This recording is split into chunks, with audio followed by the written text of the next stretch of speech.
سلام علیکم خدمت یکایک دوستان عزیز. ما در اینجا آقای شیخ عبدالله حیدری را داریم که اینجا قرار داره. میخوایم از یک چند تا سوالی داشته باشیم، انشاءالله از سخنان آقای شیخ استفاده منیم. آقای شیخ عبدالله حیدری، سلام علیکم و رحمت الله و برکاته. برای خود شما و بینندگان عزیز.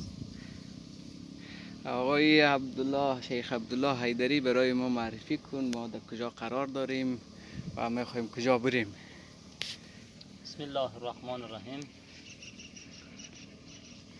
ما در برای مشایعه آمدیم. بین راه کربلا و کوفه و نجف قرار داریم. الحمدلله انشاءالله خدا نصیب همه بگرداند این توفیق بزرگ را انشاءالله. اولا و ثانیا ما تقریبا فعلا را در عمود 955 هستیم، بین منطقه زیلکیفل و مثلا می شود اصل استان بابل است. فعلا نزدیک لب آبی رو شما تماشا میکنید، ببینید اینجا مثلا مسما به آب فرات است که کسی که قیام امام حسین را شنیده باشد این حتما گوش خورد. این نام این آب مسما به آب فرات میشد که اصل منشأش از ترکیه است و ختم بر کجا میشود؟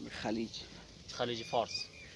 خب آقای حیدری، برای ما از خادمین راه، از کسایی که پذیراییم از زایرین و همچنان از راه ها، از خوبی و بدی های راه برای ما و چیزی را که ما در ایران نسبت به زایرین میبینیم و نسبت بر مثلا خادمان و مثلا خادمان امام حسین بگیم، یا مثلا میزبانان، یا مثلا اهالی من منطقه ای که زایرین پذیراییم نه، رام شما میگذارید. واقعا بین از این دوتا خدمتی که برای زایرین مونه مثلا کل عقول نمیتواند که مادام از نگاه عقل و از نگاه مثلا روابط اجتماعی امروز که در جهان جریان است مثلا این را تحلیل کند. واقعا کسی مثلا فراتر کسی برای پسر خود، برای مثلا اقوام خود این قسم خدمت نمی کند. خدمت فراتر از چی انسانیت بگیم به خاطر عشق است به عبدالله حسین نماد زایرین امام حسین را، کسانی منسوبین به امام حسین است، دستش را ماخ میکند، بوسه میکند، رویشان رو بوسه میکند که شب امشب به منزل ما تشریف بیاورید تا ما به خاطر که شما زایر امام حسین هستید تا دل امام حسین را ما از طریق شما خوش کنیم.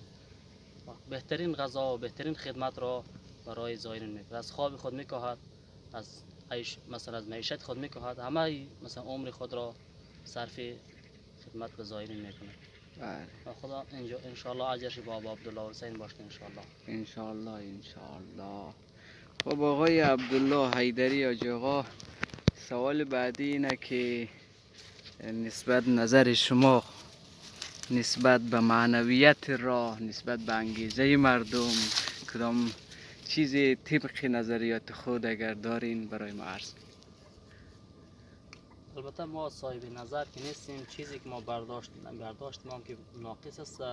چیزی را که میبینیم یک حرکت است جمعی همه نقاط عالم، مثلا در این فصل از سرما، فصل زمستان، از همه مناطقی که مثلا دسترسی دارد مشکلی، مثلا مثل افغانستان که متاسفانه مشکل ویزا دارد نمیتواند برسد، اما سایر بلادهای اسلامی و تشیع از همه جا اینجا تشریف می آورد. همه ایشان شعارشان لبیک یا حسین است، اللهم اجل ولیک الفرج است. معنویت و رفتار و کردارشان آدم تماشا میکند، معنویتی که واقعا قلوبشون پر از صفا و صمیمیت محبت است.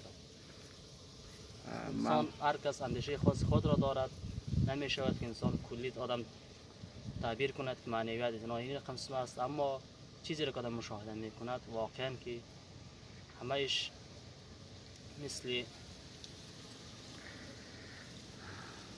خب سوال بعدی آقای حیدری عزیز، سوال بعدی این که شما پیاده میخواین از نجف برین تا کربلا، تقریبا چند روزی راه هست حتما.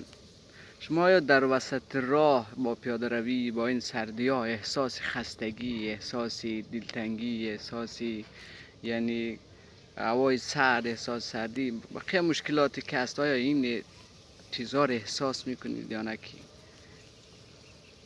اولا که سوال شما چند گزینه دارد. گزینه اولش این که شما گفتین چند روز دوام میکشد که انسان چی از کوفه تا مثلا یا از مسیح سهله تا کربلا برسه.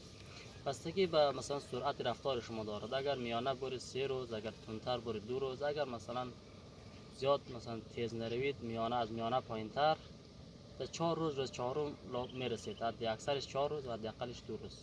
بله دیگه نسبت به این که شما خستگی را احساس میکنید، طبعا انسان که است یک قسم سیستمی داره که 24 ساعت در 24 ساعت خواب نیاز دارد، 7 ساعت یا 6 ساعت چرا دیگه خستگی را احساس میکنه. اما یک نشاد آدم داره که دوام داره دیره، نشادش لایتناهی است.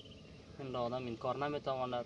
شاید آدم تا زمان که حرکت نکند یک تحلیلاتی را در پیش عقل ناقص خود داشته باشد که انسان زمستان است، سردی است، دیگه نمیشود. هزار بهانه که مثل شیطان به آدم القا میکنه. اما وقتی که در این سرک گام میگذاریم اینها همهشان کنار میرود. آدم میگه احساس شادی و نشاط و خاص خود را دار، آرامش و واقعا از آرامشی به تمام معنا رو میتونید در این راه مثلا مشاهده کنیم. همه پیر زن است، پیر مرد است، بچه است، طفل است، همه ایشون در این راه میبینیم که با آرامش و لبخند خاص همه روانه طرف دیار عشق است. انشاءالله که موفق و مؤید بشید. برای همه شما آرزوی توفیق و عاقبت به خیری رو دارم. انشاءالله که برای همه کسانی که از این سفر معنوی محروم هستند، انشاءالله سفر بعدی کنار هم در این سفر باشیم. انشاءالله موفق و مؤید باشید. التماس دعا داریم. خدا حافظ شما. فعلا خدا نگهدار. التماس دعا.